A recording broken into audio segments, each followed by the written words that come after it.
दर्शक हो नमस्कार, राजनीती न्यूज चॅनलमध्ये आपणा सर्वांचं स्वागत। मी सध्या आहे सोलापूर अक्कलकोट या राष्ट्रीय महामार्गावरील वळसंगवाड्यासमोर आत्ताच एक मोठा अपघात जो आहे तो या ठिकाणी घडलेला आहे। तुम्ही ही गाडी पाहू शकता MH12SX 2149 ह्या ज्या बलकर आहे तो बलकरने या ठिकाणी ऊसाची जी गाडी होती त्या गाडीला धडक दिली आहे। त्यामुळे ही गाडी अक्षरशः या ठिकाणी रस्त्यावर पलटी झालेली आहे। त्यामुळे मोठा अपघात हा या ठिकाणी घडलेला आहे। यामध्ये कोणत्याही प्रकारची जीवितहानी जी आहे ती झाली नाही, मात्र मोठं नुकसान जे आहे ते या ठिकाणी झालेलं आहे आणि नागरिकांची देखील या ठिकाणी गर्दी जी आहे ती या ठिकाणी पाहायला मिळत आहे।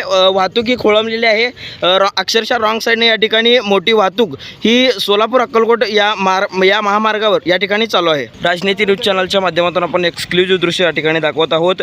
सोलापूर अक्कलकोट रस्त्यावरील वळसंगवाड्याच्या समोर हा दृश्य झालेला आहे। आत्ताची ही सर्वात मोठी या ठिकाणी बातमी जी आहे ती समोर येत आहे। अवघ्या काही मिनिटापूर्वीचा अपघात या ठिकाणी झालेला आहे।